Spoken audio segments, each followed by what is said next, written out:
वीर बालक बादल। उस समय दिल्ली की गद्दी पर अलाउद्दीन खिलजी बादशाह होकर बैठा था।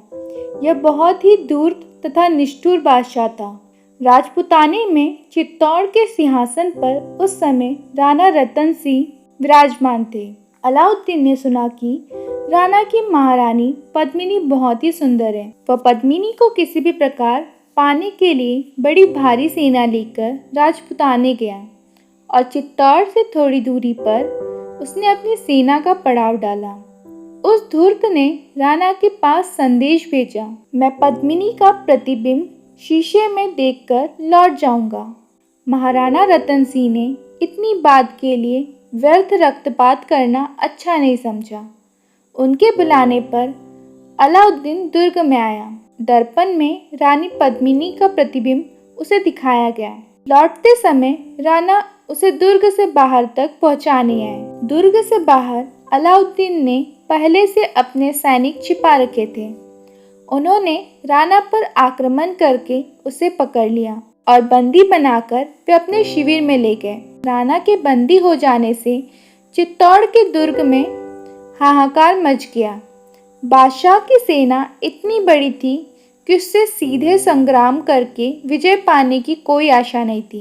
अंत में रानी पद्मिनी के मामा गोराने ने एक योजना बनाई। अलाउद्दीन को संदेश भेजा गया, रानी पद्मिनी बादशाह के पास आने को तैयार है। यदि उनके आ जाने पर बादशाह राणा को छोड़ दे। रानी के साथ 700 दासियां भी आएगी। शाही सैनिक उन्हें रोके नहीं। बादशाह ने इस बात को बड़े उत्साह से स्वीकार कर लिया। सायंकाल अंधकार होने पर दुर्ग से 700 पालकियां निकली।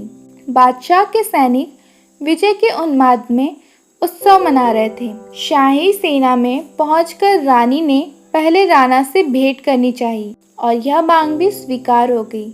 आप क्या सोचते हैं कि रानी पद्मिनी पालकी में बैठकर यवन बादशाह के पास आई थी? पालकी में रानी बना स्त्री वेश में छिपा अपने अस्त्र शस्त्र से सुसज्जित रानी का 12 वर्ष का सुंदर भांजा बालक बादल वहां आया था। दूसरी पालकियों में राजपूत सरदार बैठे थे और पालकी उठाने वाले कहारों के वेश में भी राजपूत योद्धा ही थे। राणा को मुक्त करके घोड़े पर बिठाकर कुछ सैनिकों के साथ दुर्ग की ओर उन्हें भेज दिया गया और स्वयं अलाउद्दीन की सेना पर शस्त्र लेकर टूट पड़े। गोरा इस सेना का सेनापतित्व कर रहे थे। बादल ने इस युद्ध में अद्भुत वीरता दिखलाई, लेकिन मुट्ठी भर राजपूत समुद्र के सामने विशाल शाही सेना से कब तक लड़ते। गोरा रणभूमि में काम आए।